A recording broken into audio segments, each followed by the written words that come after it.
teman-teman, selamat pagi. Ketemu lagi dengan saya, si anak pembantu. Oke, jadi hari ini saya mau bercerita tentang perjalanan karir saya. Oke, sehingga saya bisa membiayain diri saya sendiri datang ke Amerika untuk bersekolah. Jadi mungkin teman-teman sudah tahu ya background saya. Jadi ibu saya adalah pembantu. Bisa kalau memang teman-teman nggak percaya ya, ibu saya itu bekerja dengan salah satu pelatih senam terkenal di Bontang, dan mama saya pernah bekerja sama beliau. Nah, waktu jadi pembantu itu kan ibu saya palingan digaji itu sekitar cuci gosok ya, 50.000 per kepala ya, per keluarga. Dan bapak saya waktu itu kan sudah tidak ada ya, beliau sudah meninggal ya. Nah, waktu itu SMA, waktu itu udah mau kelulusan. Semua teman-teman ini heboh ya. Heboh pengen mau kuliah kemana kan. Tentulah saya pengen sekali merasakan seperti itu kan teman-teman. Kita itu pokoknya nggak tahu, di pikiran kita tuh pengennya setelah lulus SMA pengennya kuliah. Seperti itulah cara berpikir saya pada saat itu. Jadi tidak tahu kenapa saya pulang, saya bilanglah sama mak saya, "Mak, teman-teman saya mak mau kuliah." Terus aku kok kaget banget jawaban mak saya seperti ini. "Ya udah, kalau kamu mau kuliah, kuliah aja. Kan masih ada duit bapakmu." Memang pada saat itu bapak saya masih ada duit asuransinya ya. Mungkin sekitar 10 atau 13 juta pada saat itu ya. Terus tidak tahu kenapa kepala saya langsung berpikir ya. Mungkin itulah saya bilang tahap dimana saya sudah berubah menjadi kalau bisa anak-anak menjadi lebih dewasa, pola berpikir saya. Tidak tahu pada saat itu saya berpikir seperti ini. Terus kalau seumpamanya saya kuliah ya, sedangkan ibu saya jadi pembantu, terus nanti gimana kalau duit kuliahnya tidak cukup? Saya bisa saya malah berhenti di tengah jalan, nggak jadi kan? Dan mama saya cuma kerjanya juga sebagai pembantu, jadi nggak mungkin beliau mau bisa mensupport saya. Seperti itulah pemikiran saya pada saat itu.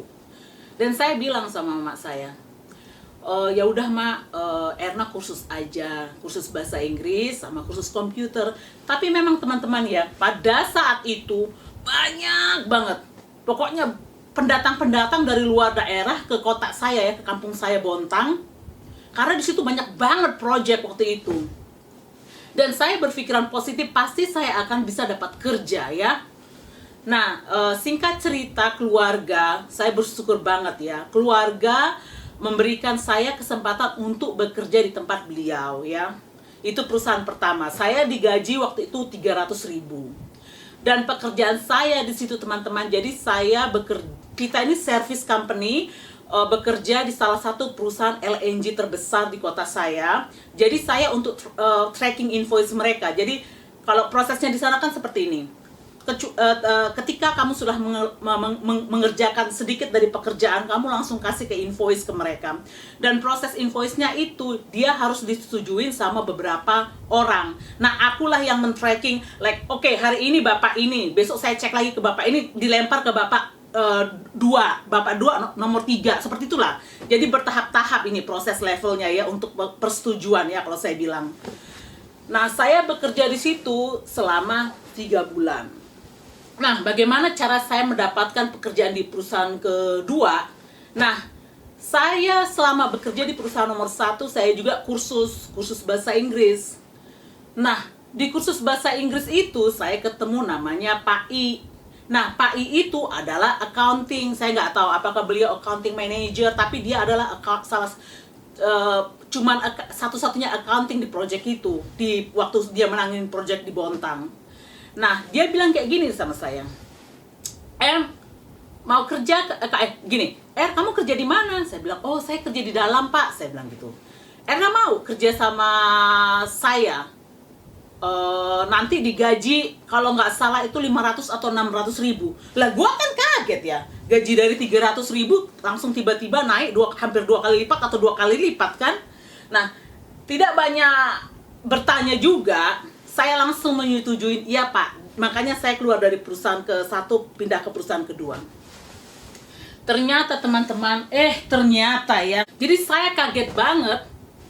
Ternyata di perusahaan nomor 2 itu saya adalah cleaning service.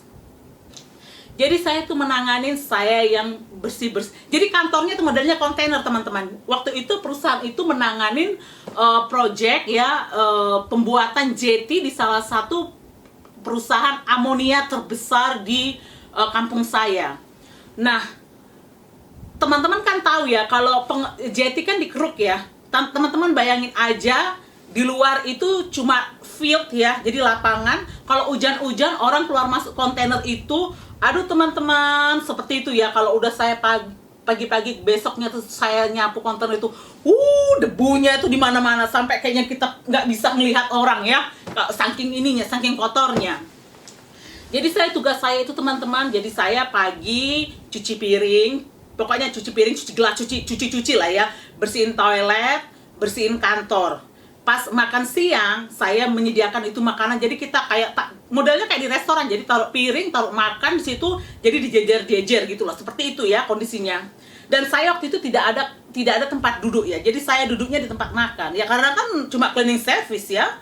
Nah, tetapi di perusahaan tersebut saya juga bersyukur. Mungkin sekarang gini ya. Mungkin itu kesalahan saya karena waktu saya menerima job itu saya tidak betul-betul nanya pekerjaan apa saya. Tetapi di satu pihak juga saya bersyukur banget ya bisa dikasihkan kesempatan itu. Karena dengan kesempatan itu saya mulai banyak belajar. Jadi waktu itu posisinya seperti ini. Di perusahaan itu tuh ada sekretaris ya. Jadi sekretaris itu kadang-kadang nggak masuk. Ya kalau nggak masuk lah. Tapi memang teman-teman ya, selama saya kerja, saya tidak pernah yang namanya absen. Ya, sesakit apapun saya tetap berusaha masuk ya. Jadi saya tidak maulah kalau sampai bisa saya itu namanya tidak masuk kerja. Dan saya menangani job beliau ketika beliau itu off atau tidak bekerja. Nah, di kesempatan itu saya tuh jadi tahu teman-teman cara mengurus seperti ini, cara mengurus seperti itu. Dari itulah saya nambah-nambah pengalaman. Nah, sekarang gini teman-teman, saya mungkin tadi tidak bilang ya. Selama saya bekerja, selama pola berpikir saya itu berubah ya dari anak-anak ke dewasa, saya itu selalu 3 hal yang betul-betul saya tanamkan dalam hidup saya ya. Yang pertama itu berusaha berbuat baik sama siapa saja. Yang kedua itu jujur ya. Makanya saya kemarin kan kasih challenge jujur ya. Dan yang ketiga itu bekerja keras. Kalau saya bilang bekerja keras itu bukan tenaga saja tapi pikiran saya. Dan itu mungkin saya percaya itulah yang membawa saya itulah yang membuahkan keberhasilan untuk saya dengan saya percaya 3 hal tersebut. Itulah yang saya pegang selama ini. Nah, bagaimana caranya saya bisa lompat ke perusahaan ketiga? Ada Bapak di situ memperkenalkan saya dengan Bapak di perusahaan nomor 3. Jadi kita kan gini ya teman-teman. Kalau proyeknya itu seperti kita lihat ya, bangun jeti ya. Lah kalau jetinya udah dibangun, berarti kan proyeknya udah selesai. Nah, wanti-wantilah saya. Makanya saya loncat ke 1, ke 2. Selain pengen cari pengalaman, juga jangan sampai saya jadi pengangguran. Seperti itu ininya ya, case-nya. Nah, singkat kata, saya berhasil bekerja di perusahaan nomor 3. Perusahaan nomor 3 itu betul-betul di situ nikmatnya surga dunia. Dalam arti ya, saya itu bekerja di situ, itulah jabatan saya, itulah pekerjaan saya. Jadi saya juga teman-teman baru tahu ternyata itu perusahaannya itu perusahaan base di Amerika. Pas saya datang, aku lihat kantornya ya. Kantornya ini di pinggir jalan. Aku bilang, lah itu kan perusahaan nomor 3 aku. Jadi lucu-lucu juga sih. Jadi ya agak sedikit senang. Aku pernah kerja di situ. Walaupun cuma jadi sekretaris teman-teman ya. Nah akhirnya saya bekerja di situ. Saya senang sekali karena bisa bertemu banyak orang. Nah, di perusahaan itu juga pertama kali saya bisa melihat bule. Nah, dalam arti bule itu saya bilang ya kayak kewarganegaraannya itu bukan Asia ya. Kewarganegaraannya itu Amerika atau Europe seperti itulah ya. Kalau yang di perusahaan nomor 2 saya masih bisa lihat, tapi orang Jepang aja. Nah, nomor 3 itu baru saya lihat, ada orang Amerika ya. Nah, model kantornya itu di kontainer aja teman-teman, dijejer. Jadi per departemen. Nah, pada saat itu saya menangani project manager. Nah, di project manager itu ada accounting sama satu engineering. Jadi saya sekantor sama mereka. Jadi kayak kontainer panjang tapi meja dijejer-jejer, modelnya seperti itulah ya. Saya tetap teman-teman, saya pagi saya buatkan kopi untuk bos saya, project manager ya. Terus itu bersih-bersih kantor. Jadi apa yang saya lakukan di perusahaan nomor 2 itu tetap saya terapkan karena saya memang senang kalau tempat saya itu bersih seperti itulah ya. Dan saya senang sekali, saya banyak belajar di situ. Waktu gajian itu ngitung gaji sendiri karena kan modelnya accounting kasih saya uang, nanti saya yang kasih di envelope ya, di amplop, dan kasih saya di amplop, dan saya yang akan distribusikan ke karyawan waktu itu. Jadi kita tidak ada yang namanya transfer pada saat itu yang untuk orang-orang lokalnya ya. Oke. Akhirnya aku sedih banget teman-teman. Ternyata kan tankinya ini udah kebangun ya. Di situ teman-teman, aduh, aku sampai coba interview nggak dapat teman-teman. Jadi saya lamaran. Nah, kalau teman-teman lihat ya, semua pekerjaan saya kan dari perusahaan 1 sampai 3 semua kan gara-gara bersosial networking ya. Jadi kita berusaha punya teman sebanyaknya. Dari teman itu kita dapat koneksi-koneksi, dan itu yang selama ini saya dapat kerjaan gara-gara koneksi lah ya. Dan setelah perusahaan 3 ini saya wanti-wanti, aduh kemana, what next gitu kan. Sedangkan saya coba melamar ke Depnaker nggak dapat karena saya lihat itu udah thank you udah kebangun teman-teman. Jadi udah di chat, jadi kan udah kempos. Tapi saya bersyukur sekali memang dengan perusahaan nomor 3 ini. Jadi saya adalah salah satu orang paling terakhir yang di PHK karena proyek selesai ya. Jadi mungkin orang-orang lokalnya udah habis semua, saya yang salah satu yang paling terakhir. Jadi saya betul-betul berterima kasih juga waktu itu. Jadi paling tidak saya penganggurannya mungkin ya nggak ini sama teman-teman ya, karena teman-teman mungkin lebih awal. Nah, akhirnya saya tidak bekerja, alias pengangguran, oke? Tapi memang ya, selama hidup saya di situ, gaji semua selama saya kerja di Bontang di Indonesia teman-teman, semua saya serahkan sama ibu saya. Jadi saya tidak ambil duit 1 sen pun, terkecuali ya, saya pengen beli bedak, lipstick, tapi saya minta sama mama saya, kasih dulu duitnya. Mak, minta ya untuk beli bedak, untuk beli lipstick ya, wajar lah perempuan ya teman-teman. Oke, akhirnya saya jadi pengangguran kan tadi. Tapi saya berpegang gini teman-teman. Berdasarkan dari pengalaman hidup saya semasa kecil dan belajar dari kedua orang tua saya betapa mereka susah ya. Saya mempunyai prinsip juga, kalau bisa saya anti untuk meminta. Ya, sesusah apapun itu, walaupun saya makan nasi doang, nasi garam, nasi minyak, saya tidak meminta ketika saya susah. Jadi pada saat saya mengangguran itu, saya tidak pernah meminta dengan siapapun, termasuk keluarga saya. Oke? Jadi saya ini, karena saya percaya ini hidup saya harus jalani bagaimanapun itu susahnya. Selama saya bernapas, saya yakin saya bisa melakukan sesuatu. Itu prinsip saya pada saat itu. Jadi teman-teman, pada saat itu pengangguran, saya akhirnya memutuskan untuk bukan bekerja ya, pokoknya aktif menjual produk-produk ini, kayak kosmetik teman-teman. Jadi online selling kosmetik ya. Dan saya teman-teman, hujan, panas, malam, dingin, saya itu dari tempat saya pergi ke perumahan ya. Jadi tiap hari saya ngedarkan gitu. Jadi bukan ke tetangga saya, karena gini, target saya waktu itu adalah anak-anak muda ya. Jadi kayak pendatang-pendatang itu yang dikirim perempuan-perempuannya. Jadi saya mau jual ini produk saya ke mereka, dan mereka lah yang paling sering beli, karena kan maklum ya, masih gadis-gadis pasti kan kebutuhannya lebih banyak kalau saya bilang. Nah, jadi saya tuh tiap hari teman-teman itu ngedarkan ya, pergi ke perumahan di PKT tempat saya. Jadi saya dari kampung, bayangkan ya, dari kampung ke tempat saya, ke sana ke PKT tiap hari ya, pulang pergi ya. Dan akhirnya di situ saya bertemu, jadi prosesnya kayak gini, saya kenal satu orang, jadi disarankan, pergilah ke tempatnya Mbak itu, mungkin beliau butuh. Jadi seperti itu, jadi social network juga, jadi punya banyak teman, akhirnya berkembang. Itulah saya sarankan teman-teman ya, mempunyai banyak teman tidak pernah merugikan. Oke, jadi perluaslah pertemananmu dengan siapa saja, jangan kamu pilih-pilih juga teman dengan siapa saja, karena kita tidak tahu ya. Kalau menurut saya keberuntungan itu datangnya itu kita tidak pernah duga. Makanya jangan pernah meremehkan pergaulan atau pertemanan, jangan seperti itu ya. Jadi kalau kamu bisa berteman dengan semua orang, bertemanlah dengan semua orang ya, selama itu positif, itu saja. Akhirnya singkat cerita saya bertemulah dengan 3 perempuan, 3 gadis ya, 3 gadis ya. Jadi mereka juga kos-kosan di situ, mereka juga pendatang. Satunya bekerja di tambang, satunya bekerja di hotel, satunya bekerja di asuransi, oke? Nah, memang pada saat itu teman-teman, itu ya salah satu company ya, perusahaan yang benar-benar aku pengen banget kerja, itu pengen banget kerja di perusahaan tambang, memang suka banget. Karena waktu SMA kan pernah saya cerita ya, kalau ngeliat cowok tambang itu atau pekerjaan tambang itu kayaknya keren banget ya, keren kayaknya, buat aku excited gitu. Nah akhirnya saya bertemanlah dengan mereka.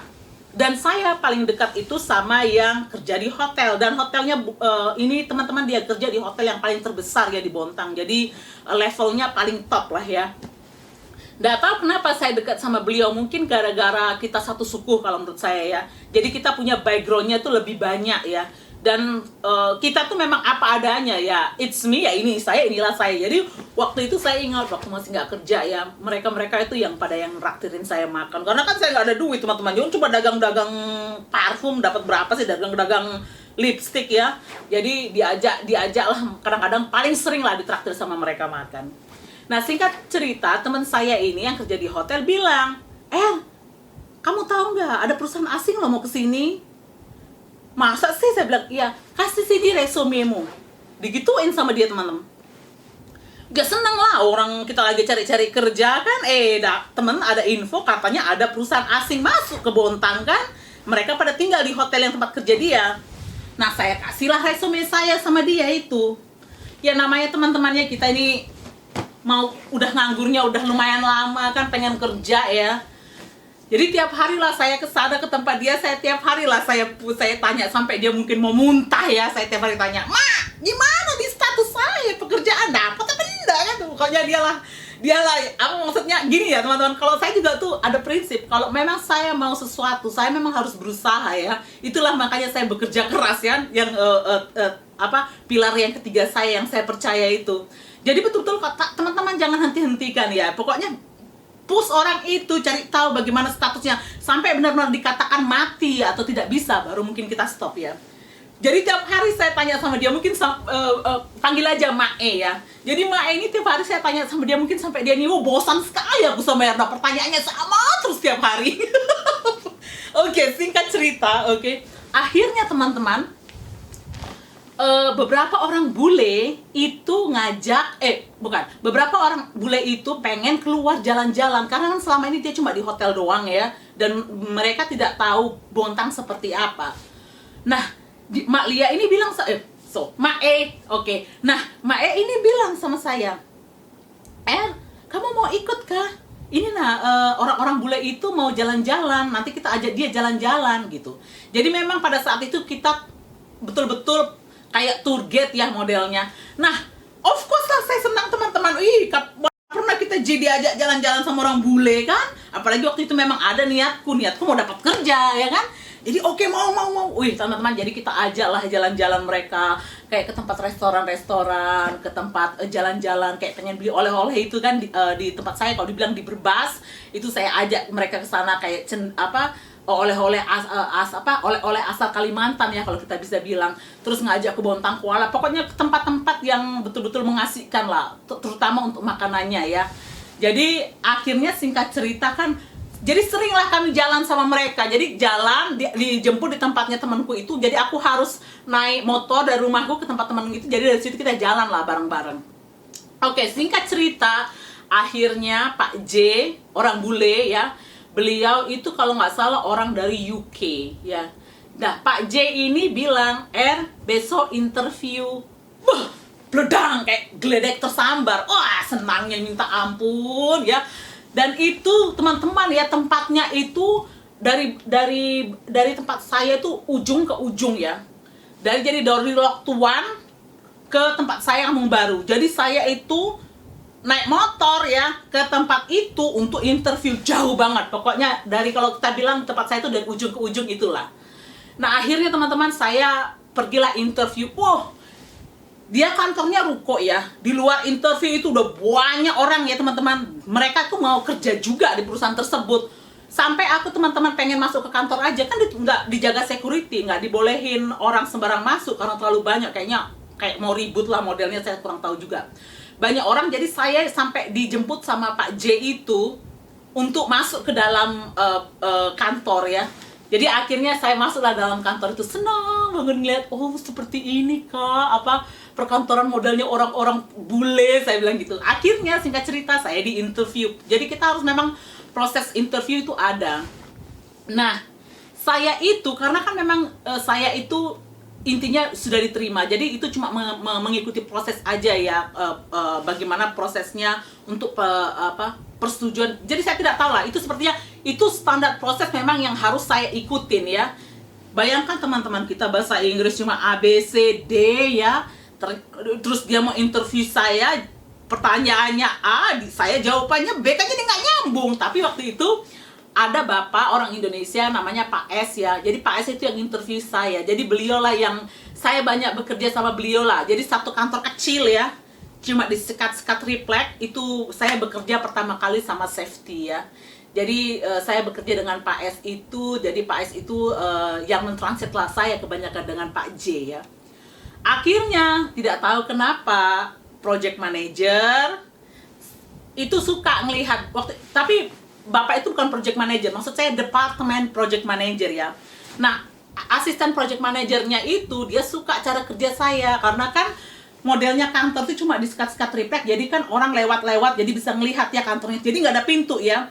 Dan kantor PM itu paling ujung, jadi paling privacy tempatnya.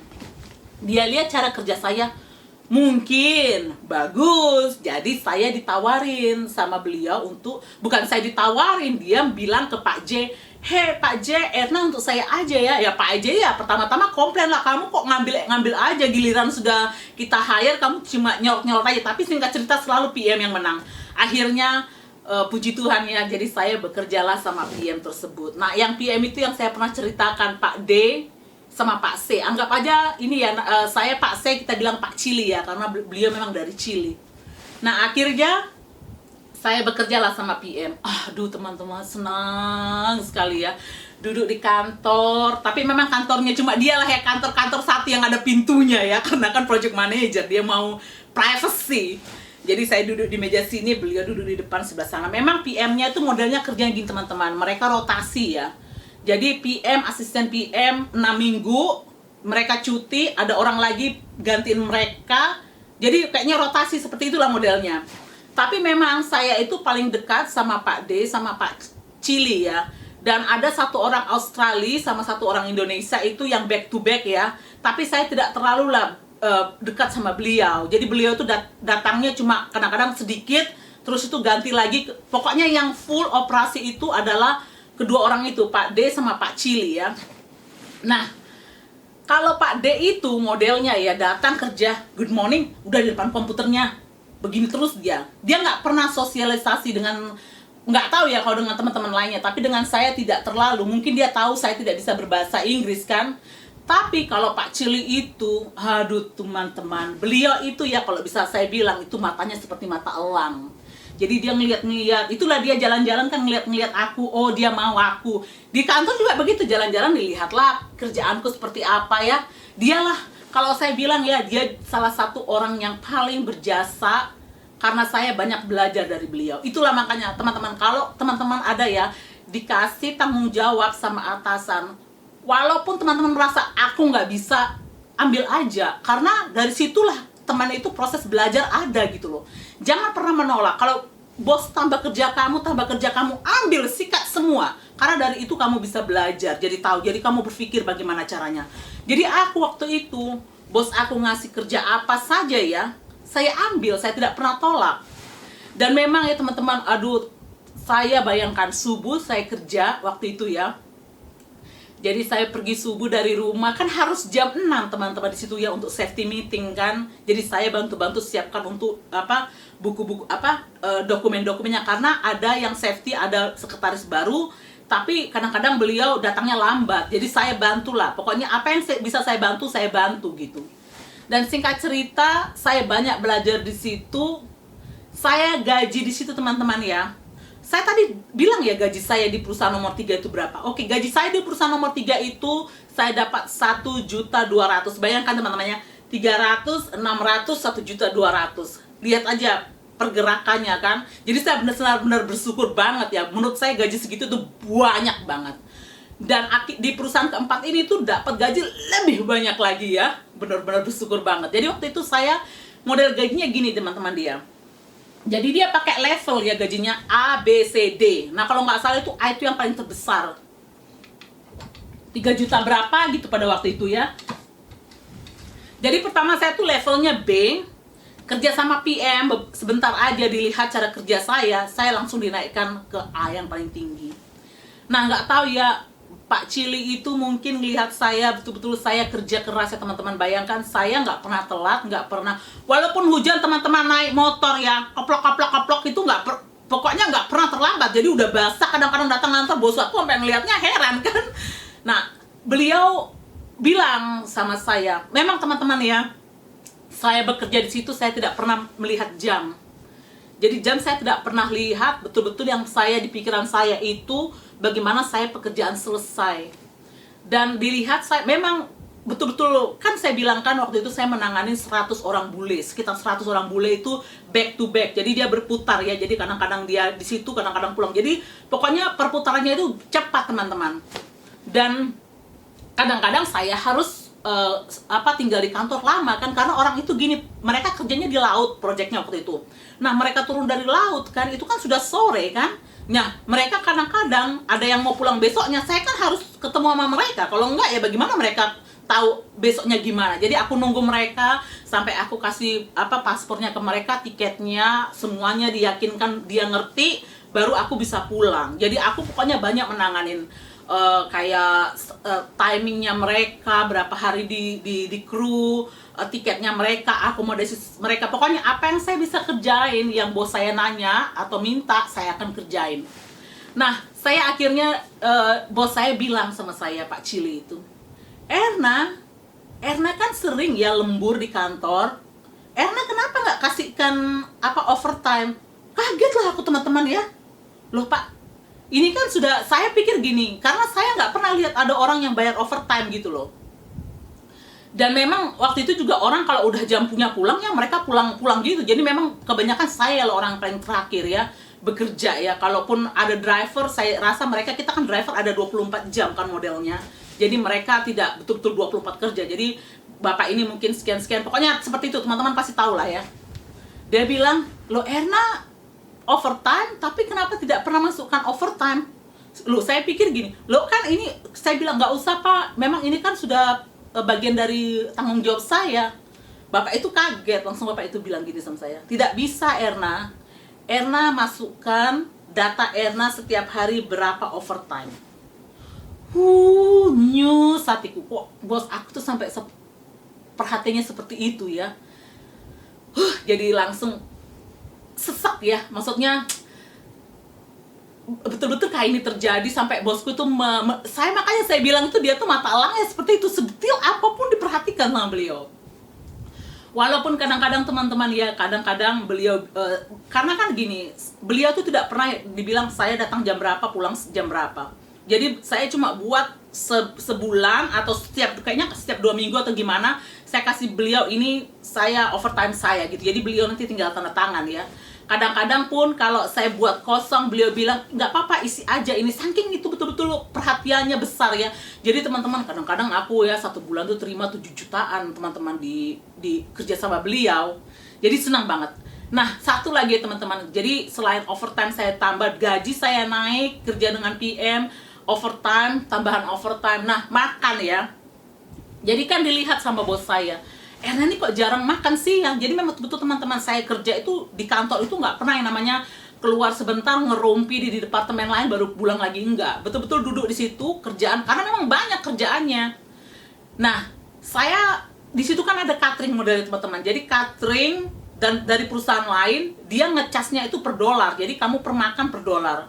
Bayangkan teman-teman, kayaknya sayalah orang satu-satunya yang diberi perhatian sama beliau. Kamera saya langsung mati ketika saya bercerita kalau yang betul-betul yang menggetarkan hati ya, maksudnya pengalaman itu sangat yang betul-betul tergores lah di hati saya. Jadi itu juga kemarin gitu, anginnya kencang kalau saya bercerita tentang masa-masa itu. Jadi makanya video nggak jadi-jadi. Tadi ini kamera saya langsung mati ya. Oke, jadi Bapak, jadi akhirnya saya tahu kalau ternyata proyek itu mau selesai. Jadi sedih banget ya. Saya kan bilang tadi kan, Pak gimana? Akhirnya dikepok-kepok di belakang saya, dibilang don't worry gitu.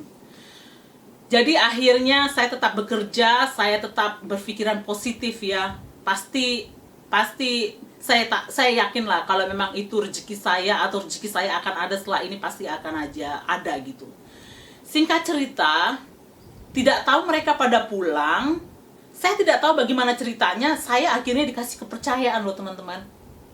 Bayangkan saya dikasih kepercayaan untuk menjaga barang-barang mereka ya. Jadi kita sewa warehouse besar. Jadi semua kapal-kapal mereka, semua equipment mereka itu ditaruh di situ karena mereka ini mau ada project berikutnya di Balikpapan waktu itu katanya.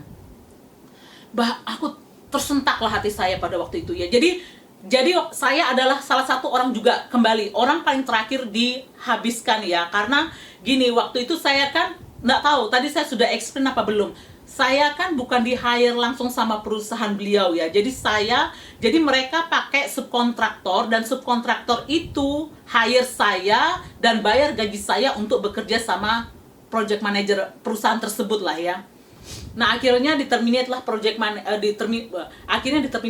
habislah masa kontraknya dengan perusahaan tersebut kan.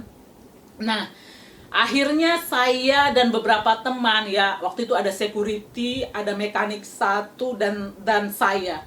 Dan saya lah yang diberi kepercayaan untuk menjaga barang-barang mereka. Bersyukur banget ya. Jadi aku pikir, Tuhan terima kasih ya waktu itu ya. Jadi bayangkan teman-teman ya, kalau aku pikir-pikir ya, siapalah saya ya. Karena kan kalau dipikirkan saya sekolah pun cuma lulus SMA ya. Waktu itu saya kan nggak bisa bahasa Inggris ya. Jadi kadang-kadang kebanyakan juga kalau ngomong sama bos-bos aku tuh ya bahasa kode-kodean aja. Kadang-kadang sampai manggil orang untuk translate ke saya biar saya ngerti gitu loh. Jadi saya bilang, saya kok diberi kesempatan seperti itu ya. Bayangkan ya, saya bisa dipercaya untuk menjaga barang-barang mereka. Itu kan kepercayaan itu betul-betul mahal ya kalau kita bisa bilang teman-teman ya. Saya juga nggak tahu kenapa saya yang dipercaya. Padahal banyak loh teman-teman.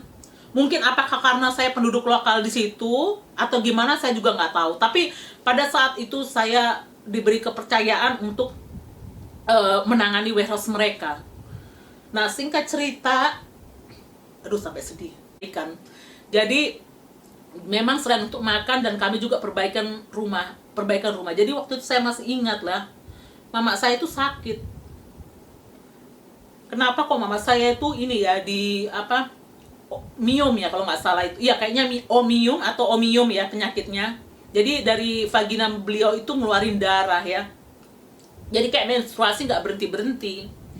Jadi akhirnya singkat cerita mama saya harus dioperasi. Dan itu kalau nggak salah operasinya 15 juta, 20 juta. Dan kembali lagi teman-teman, saya tidak mengganggu keluarga saya pada saat itu. Jadi betul-betul apa yang masalah saya hadapin sendiri. Dan saya tidak mau berminta meletakkan tangan saya ke orang lain, karena saya percaya ya, jangan pernah mengharapkan sesuatu ke orang, karena kalau orang itu tidak bisa melakukan seperti apa yang kita mau, itu menyakitkan. Makanya saya itu berusaha kalau bisa saya nangani sendiri. Jadi saya memberanikan teman-temannya waktu itu. Saya kan duitnya kan, biaya operasinya kan mahal ya. Dan kalau nggak dioperasi mama saya lah, gimana mama saya nanti ya, sakit nggak bisa lah, nanti makin kan pendarahannya bukan darah yang ini, darahnya kan deras ya. Jadi dokter bilang disarankan antara dua, mau disuntik atau dioperasi. Kalau disuntik itu akan kemungkinan akan tumbuh ada lagi. Jadi kita memutuskan untuk operasi. Dan waktu itu teman-teman aku minjem duit di kantor. Minjem duit di kantor itu sampai makan kan bayarnya mahal ya. Waktu itu gaji saya kembali lagi nggak ada overtime kan. Jadi kayaknya 2 juta atau 3 juta atau 4 jutaan lah ya gaji saya waktu itu. Saya nggak ingat, mungkin 4 jutaan. Jadi saya pinjam lah, dan saya tentulah cicil, nggak mungkin saya bisa bayar langsung ya. Jadi dipotong gaji saya per bulan, dan saya tidak tahu apakah dipotong karena saya juga tidak bisa teman-teman ya mau berutang itu kayaknya kalau utang itu beban saya, nggak, hati saya nggak sek gitu lah. Pokoknya akhir kata saya bisa lah melunasi utang saya. Saya bersyukur banget waktu itu. Jadi saya bilang sama ada accountingnya di Jakarta, Mbak, saya minta tolong, mama saya sakit mau dioperasi, saya pinjam duit, saya bilang kayak gitu. Sampai beliau bilang, ya udah nanti ditanya sama, jadi di mereka kan nggak bisa ya teman-teman ngasih duit aja. Jadi oh ya udah katanya nanti saya cek ya sama Pak C. Kalau saya bilang Pak Botak ya, Pak Botak adalah bos besar waktu itu di Jakarta. Dia bilang nanti dilihat ya sama Pak C, nanti kalau boleh nanti dikasih. Tapi puji Tuhan dikasih ya.